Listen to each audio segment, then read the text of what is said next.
Okay, we have some breaking news right now. American Apparel has terminated Dov Charney.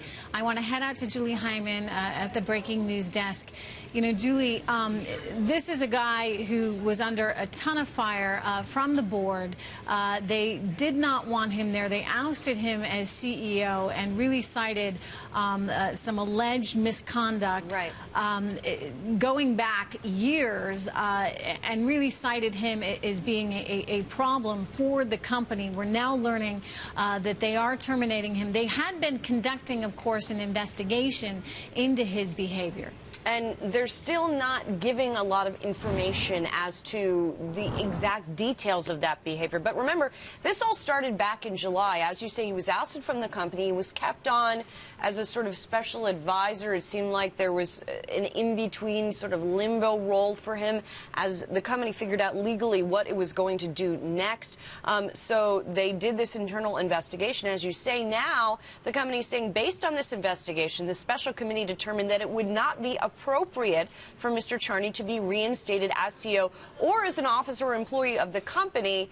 And it doesn't give any more details than that in terms of what exactly that investigation found. Now, the other big piece of news coming out is not just that Dov Charney is going, but that American Apparel has named a permanent CEO. And that is Paula Schneider, who is a veteran of the retail and apparel industry. She's worked at Warnaco, BCBG Max Azria, Laundry by Shelley Siegel. So a number of different brands that she's been involved with.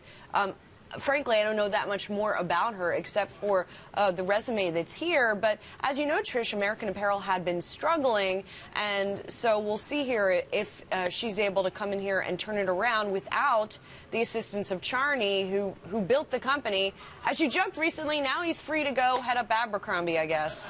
What I always found and do find remarkable about him, I mean, he was a guy who was very committed to the business. He may have had some personal flaws, and some of that information may come out in this investigation that they did. But he was a guy who really just ate, slept, breathed American Apparel, starting this effectively a T-shirt company and growing it into what it has become. And I think, Julie, what's so interesting is it is kind of a familiar story with some really successful, initially successful entrepreneurs.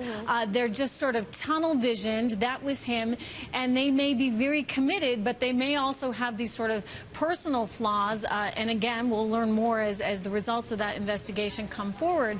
But he was very challenged in terms of his public image for this company. Right. Well, you look at, Google, for example, and they got some adult management in there. You look at Facebook, for example, terrific entrepreneur and Mark Zuckerberg, but he was able to bring in adult management. I don't know if we want to compare Mark Zuckerberg and Dov Charney. I mean, no, we don't know the results. I'm only saying that, entrepreneurs often are just these incredibly creative people, but at some point, and Paul Sweeney's joining me here along with Alex Barinka on set, at some point, you've got to make that leap from being this terrific entrepreneur to being a mature CEO, and that may have been one of the flaws that he had. We saw that also with Chip Wilson, right, at Lululemon, who kind of would say whatever he thought. We know he said right here on the set that it was women's fault that those yoga pants were see-through rather than the company's. But, there needs to be sort of this filter and this adult approach to running a company. And that's exactly right. The optics of what a CEO is saying these days with social media, with consumers, actually invested in kind of what is the brand of the company? What is the personal message of the company? If you have somebody kind of shooting from the hip, saying things, doing things, interacting with employees in an unsavory fashion, consumers really see that up front and center these days, and they will take their dollars elsewhere and find, products at a company that they truly believe in.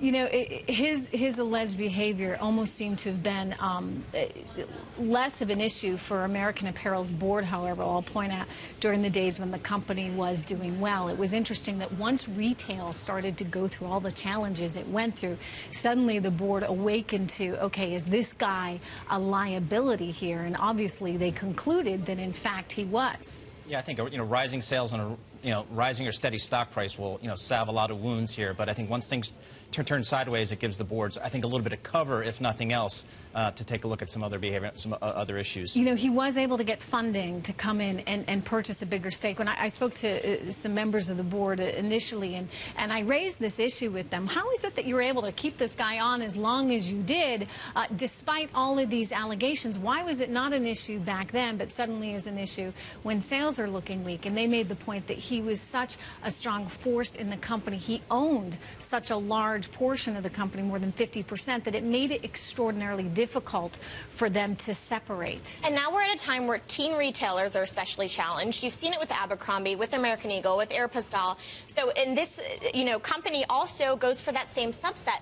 So again, as these problems come in, you need a strong leader who can kind of take it by the horns and guide it out in a way that investors and consumers are going to applaud and not kind of shy away from. And it was challenging, I think, because on the one hand, the board and certainly consumers liked what he represented, that sort of, recklessness. I remember Alan Meyer, who was a board member, telling Bloomberg Businessweek, and I'm going to share this with you, quote, "If you took out the sex, it would be kind of boring.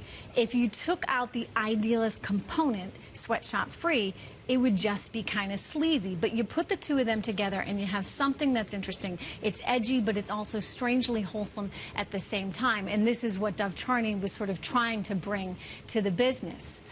So the question now is, how does it do without him? You got to keep capturing attention. That was the old narrative for them. So what are they going to do? What's the new bright, shiny object for them to bring in these customers? Yeah. Sex can only sell for how long? And how do you deal with this in an environment when retail is continuing to struggle as much as it has? But again, the news being that Dov Charney is no longer at American Apparel. He's been terminated for cause.